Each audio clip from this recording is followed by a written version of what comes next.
मंडोर की भूमि से आज भी अतीत के सिक्के, मंदिर के अवशेष, तोरण द्वार, स्तंभ और उत्कृष्ट मूर्तियां प्राप्त होती रहती हैं। मंडोर संग्रहालय में प्राचीन भारत के सभी प्रतीकों को सहेज कर रखा गया है, ठीक वैसे ही जैसे मैंने अपने जीर्ण अवशेषों में अनेकों गाथाएं संभाल रखी हैं। अरावली की पहाड़ियों से घिरा मंडोर नगर मांडव्य ऋषि की तपोभूमि था और इसका प्राचीन नाम मांडव्यपुर था। महाभारत काल में यहां नागवंशियों ने राज किया और फिर गुप्त वंश ने इसे अपने बाहुबल से जीता। चौथी व छठी शताब्दी में हुणों का आगमन हुआ तथा परमारों ने इनके वैभव को बढ़ाया। मारवाड़ का विस्तार सबसे अधिक परमारों की समयावधि में हुआ और उस समय मारवाड़ को नवकोटि मारवाड़ भी कहा जाता था। तो 7वीं शताब्दी में प्रतिहारों ने यहाँ अपना साम्राज्य स्थापित किया और यहाँ के वैभव को बढ़ाया। मेरे साथ चलिए उस बीते हुए काल में जब यहाँ तलवारें खड़कती थी, रणभेरी और नगाड़े कंपायमान होते थे, वीर हुंकार भरते थे और रणबांकुरों के जय घोष से आकाश गूंज उठता था। सन 1394 ईस्वी परिहारों की शक्ति अस्त हो रही थी। गुजरात के सूबेदार जफर खान ने दिल्ली की कमजोर सल्तनत के चलते मंडोर और नागौर को अपने कब्जे में ले लिया था। अब मेरी चार दीवारी में परिहार नहीं, तुर्क आबसे थे।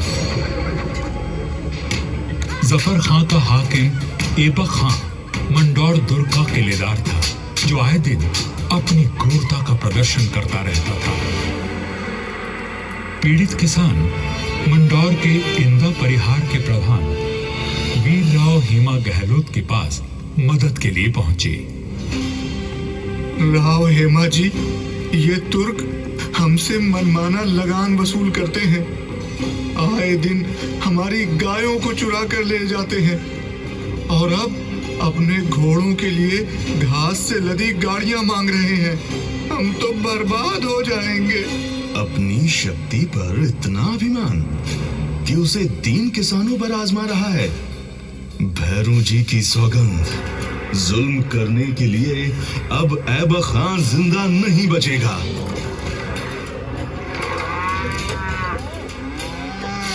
शक्तिशाली शत्रु से लड़ने के लिए बल और बुद्धि से वार करने की योजना बनाई गई। घास की कई 100 गाड़ियां तैयार की गईं और हर गाड़ी में हथियार लिए योद्धा छुपकर बैठ गए। गाड़ियां जैसे ही किले के भीतर पहुंची, क्षत्रियों ने नारा लगाया, आयो लड़ो फतेह कर दो, आयो लड़ो फतेह कर दो।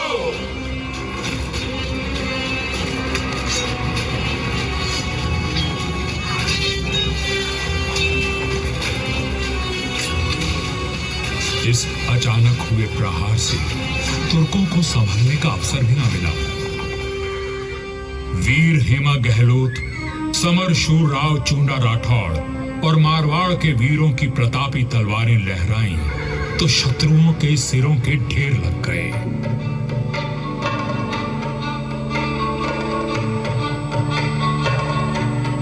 इसी जीत की याद में आज भी मंडोर में राव महोत्सव मनाया जाता है।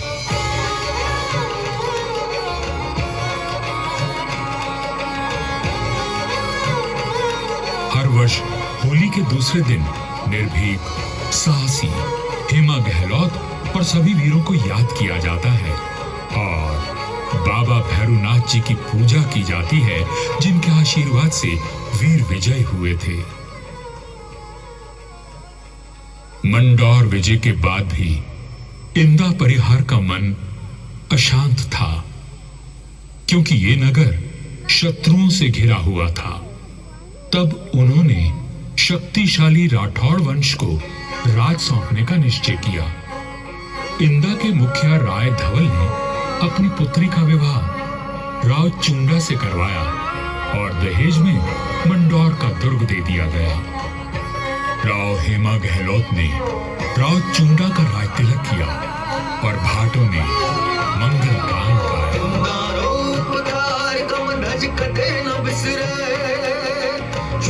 चवरी चाड़ दी मांडो वरदाए जे इंदारो उपकार कम नज कटे न बिसरे चूडो अपने कौशल और सामरिक सूझबूझ का परिचय देते हुए राव चुंडा ने अपने साम्राज्य को बढ़ाया और मंडौर को मारवाड़ की राजधानी बनाया।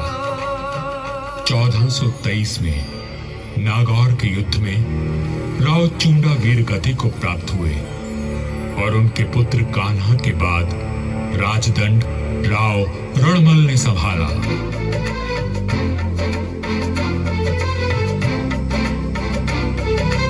मारवाड़ और मेवाड़ में घनिष्ठ संबंध थे, परंतु मेवाड़ नरेश राणा कुंभा के कान भरने लगे।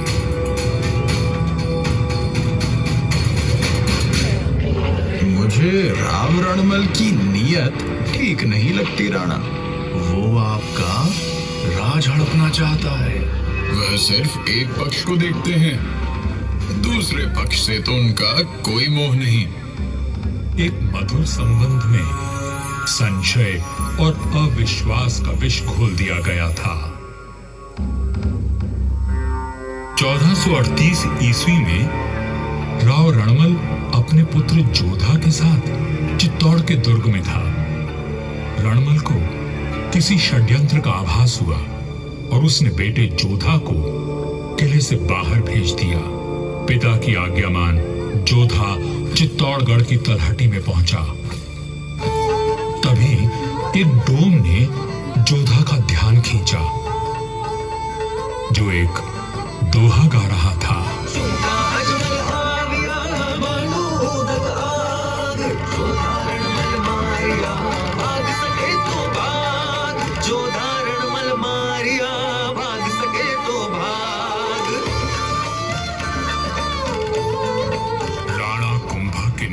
पर चुंडा ने राव रणमल की हत्या कर दी थी।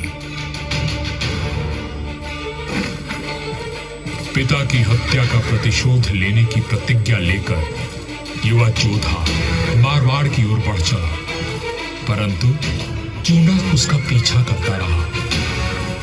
वह राणा कुंभा का ताऊ था और मारवाड़ का पुराना बैरी। काल बनकर मेवाड़ की विशाल सेना जोधा के पीछे पड़ी थी और वीरों का वंशज अपने 700 स्वामी भक्त लड़ाकों के साथ उनसे जूझ रहा था। विपत्ति के हर बवंडर को साथ कर जब जोधा मंडोर पहुंचा तो उसके पास केवल 7 सैनिक बचे थे, पर चुंडा यहां भी आ पहुंचा।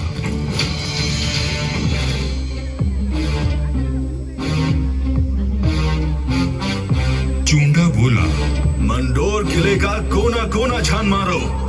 रणमल ने मेरे भाई राघव देव को मरवाया था, मैं उसके वंश का नाश कर दूंगा। हुजूर, जोधा जांगलू प्रदेश की ओर भाग गया है।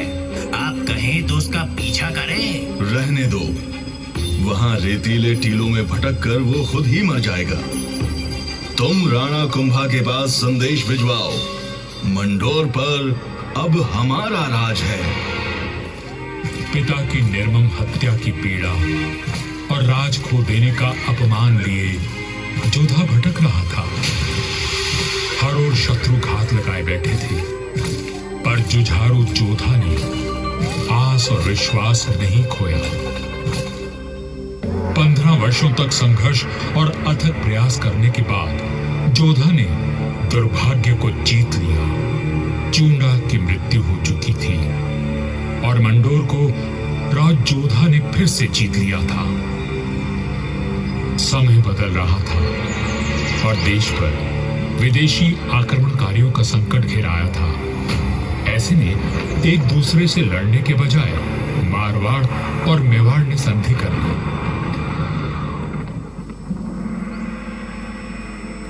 पर दूरदर्शी राव जोधा को कोई चिंता खाए जा रही थी और उस चिंता का कारण मैं यानी मंडोर का दुर्ग था। किस सोच में डूबे हैं राव जी? अपने आसपास देखो, क्या दिखता है? आकाश, जंगल, पहाड़ियां।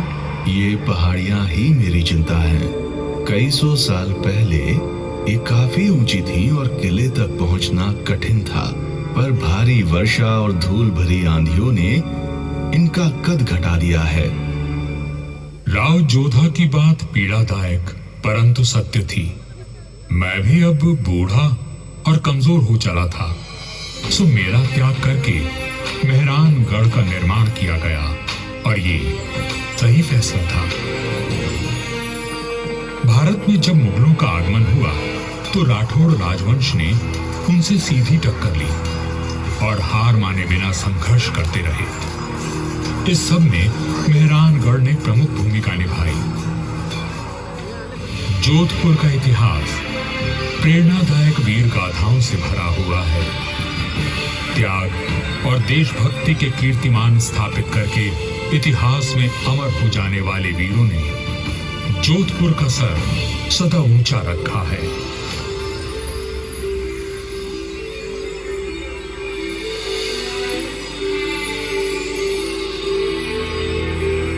इस धरती पर जन्मे सपूत अपनी भुजाओं में इतना बल रखते थे कि मातृभूमि की रक्षा कर सके, तभी इनकी छत्र छाया में इनकी प्रजा सुखी और समृद्ध हुई। पर यह बात कम ही लोग जानते हैं कि फौलादी सीनों में कोमल भावनाओं का भी वास था। राजधर्म का पालन करने वाले तलवार के धनी इन रणधीरों के मन में नवसृजन और कला के प्रति प्रेम भी बसता था, जिसका प्रमाण आज भी उपस्थित है और इस धरती का सौंदर्य बढ़ाता है। महाराजा अजीत सिंह जी को उनकी सृजनात्मक ऊर्जा और निर्माणों के लिए याद किया जाता है। उन्होंने देवी देवताओं की साल, अजीत पोल, मय पोल और एक खंबा महल बनवाया एवं भेरू बावड़ी और भेरू मंदिर का जीर्णोद्धार करवाया। उन्होंने अपने पिता महाराजा जसवंत सिंह जी के भव्य देवल का निर्माण भी करवाया, जिसके विशाल स्तंभों एवं गर्भगृह का अलंकरण दर्शनीय है। सभा मंडल का दृश्य पौराणिक आख्यानों का स्पष्ट दर्शन देता है। प्रस्तरों पर उत्कीर्ण भाव भंगिमाएं शिल्पकला का श्रेष्ठ उदाहरण है। महाराजा जसवंत सिंह जी द्वितीय ने मंडौर को दर्शनीय बनाने पर विशेष ध्यान दिया। उन्होंने मंडोर बाग में 100 से अधिक प्रजाति के वृक्ष लगवाए, जो उद्यान की अहमियत को और अधिक सुंदरता प्रदान करते हैं।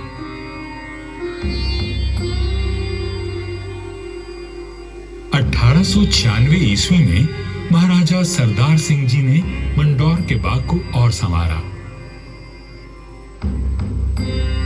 महाराजा उम्मेद सिंह जी के समय 1923 और 1947 के बीच मंडोर उद्यान को आधुनिक रूप देने हेतु कई कार्य करवाए गए, जैसे नागादड़ी नहर का जीर्णोद्धार, देवलों व महलों के पास सुंदर बाग विकसित किए गए। इसके साथ ही 4 दीवारी व दोनों मुख्य द्वारों का निर्माण हुआ। मारवाड़ नरेश राव गंगा राठौर जी ने कहा था, नाम तो गीतड़ा या भीतड़ा सूर्य वै। युगों तक मनुष्य की ख्याति या तो साहित्य सृजन से अथवा बड़े बड़े निर्माण कार्यों से रहती है। राठौड़ राजवंश अपने पराक्रम और निर्माण के लिए अमर रहेगा।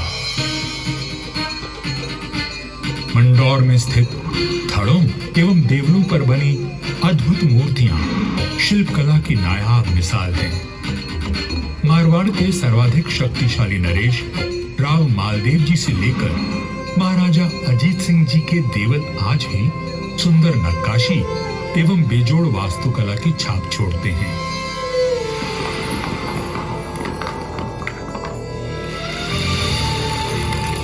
महाराजा अजीत सिंह जी के देवल का निर्माण इनके पुत्र महाराजा अभय सिंह जी ने संवत 1793 में शुरू करवाया, लेकिन इसे पूरा उनके प्रपौत्र महाराजा भीम सिंह जी ने संवत 1856 में किया।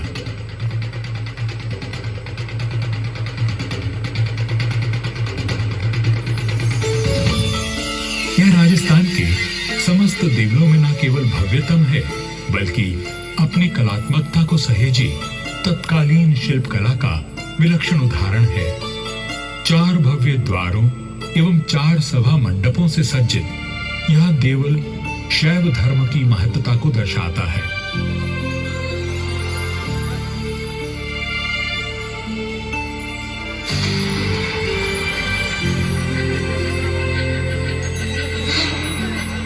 आजादी के पश्चात यहाँ कई विकास कार्य करवाए गए और 1968 में यहाँ के महलों में संग्रहालय की स्थापना की गई।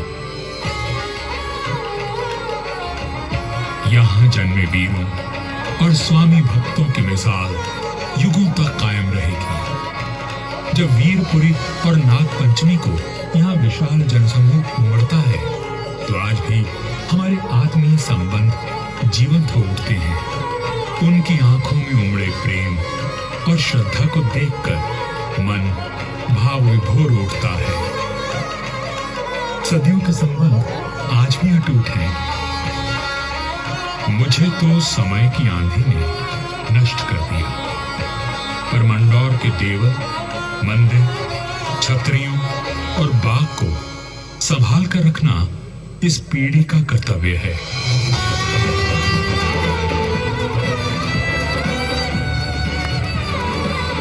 मंदौर दुर्ग है साक्षी, करता गौरव गान, कैसे कैसे वीर हुए, थी कैसी उनकी शान।